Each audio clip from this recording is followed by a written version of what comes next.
Aujourd'hui, chez les Doumbia, c'est monsieur qui fait à manger.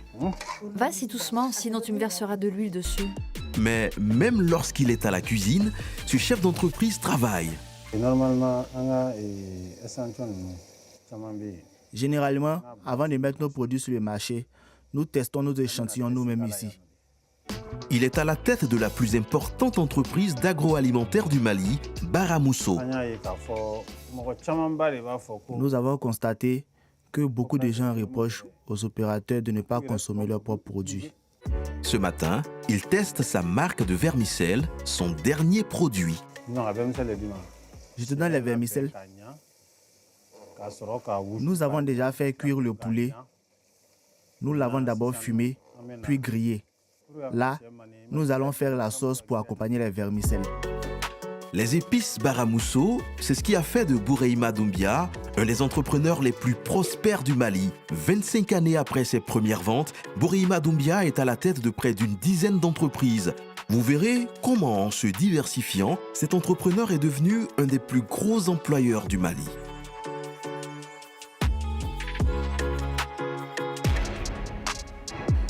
Nous retrouvons le patron dans une entreprise qui semble n'avoir aucun lien avec l'alimentaire. Tu es à quel niveau? C'est au niveau de l'infographie. Et pourtant, cette imprimerie est bien à lui. Elle est devenue indispensable au business de Bouraima. C'est ici qu'il fait imprimer tous ses packaging. Mais vous aviez fait une livraison, n'est-ce pas? Il reste quelques tirages. Et pour les poivres? C'est dans la machine. Et le piment arôme? Ce n'est pas encore fini. Une imprimerie pour ses packaging, mais aussi ses supports de communication. C'est pour être plus efficace que Bouraima Doumbia a monté cette entreprise.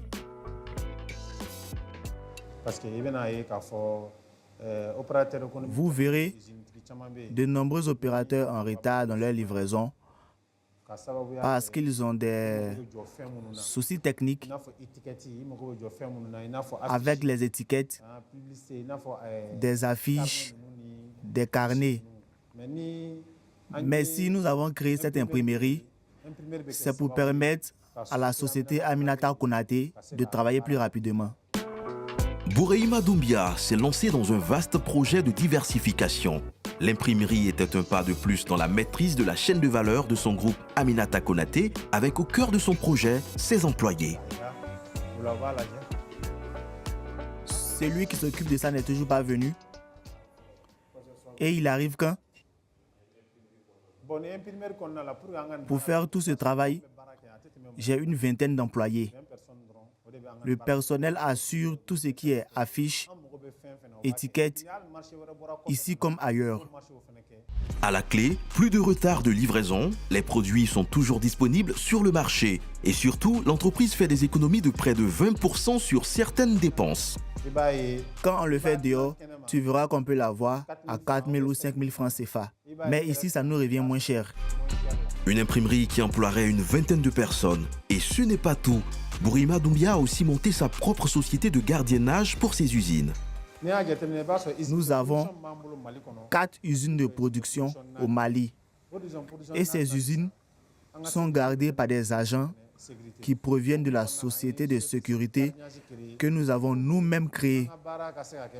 Ça nous permet d'avoir la maîtrise de tout ce que nous faisons, sans le confier à quelqu'un d'autre qui ne le fera pas comme nous le voulons. Gardiennage, mais aussi station-service, communication, distribution. Le groupe Aminata Konaté qu'il a créé possède 12 sociétés.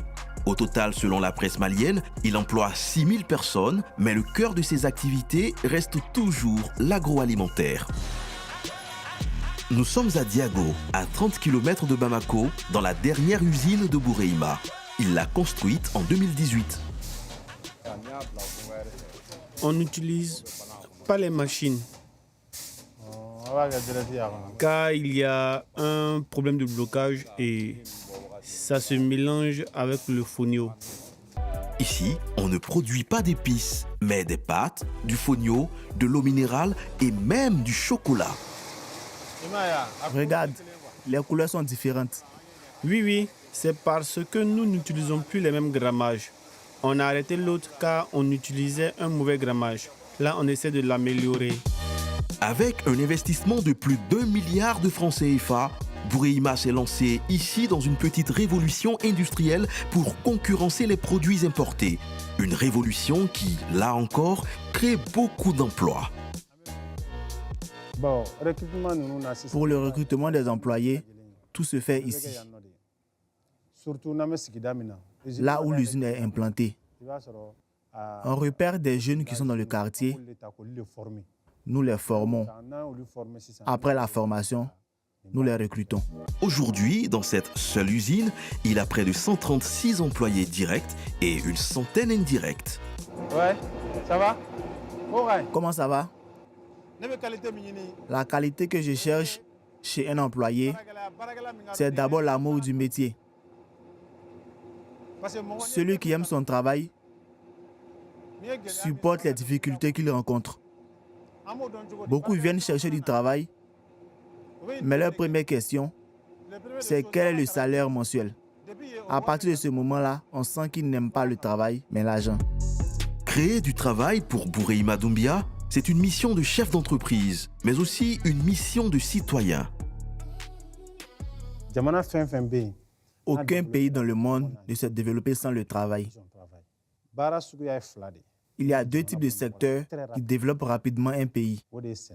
C'est l'agriculture et la transformation. Transformons ce qu'on cultive.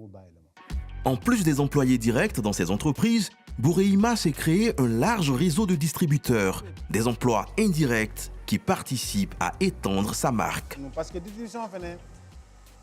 Mais il faut aussi penser aux vendeurs, les rassembler et bien les encadrer. C'est pour cela que tous les produits de Baramuso sont distribués à hauteur de 60% par nous-mêmes. Et le reste, 40%, les grands commerçants s'en chargent. Cette stratégie, il l'a imaginée il y a 25 ans, au tout début de son entreprise, alors qu'il n'était encore que simple vendeur sur le marché. Retour à Bamako. Dans ce marché, tout le monde le connaît. Les commerçants sont ses distributeurs, mais aussi ses anciens collègues. Ici, le patron n'a pas perdu les réflexes du vendeur. Et comment oublier cela? Même si tu me mets en compétition avec les autres vendeurs, je vais les battre. Même maintenant, je peux les battre. C'est dans ce marché qu'il a créé son premier business en 1998. Et aujourd'hui, dans ce même marché, ses produits sont vendus sur tous les étals. Ici, c'est ma place. C'est ici que ça a commencé. Nous avons commencé avec de l'huile. On mettait de l'huile dans des sachets pour la vendre. Et de là, nous avons commencé avec les épices, petit à petit. Au-delà de ces épices et des entreprises qui ont suivi, le patron est devenu une marque. Il a d'ailleurs créé un cabinet de consulting en entrepreneuriat qu'il a baptisé BD Consulting pour Bureima Doumbia Consulting. Son objectif, c'est de partager son expertise pour permettre à d'autres de créer comme lui des milliers d'emplois.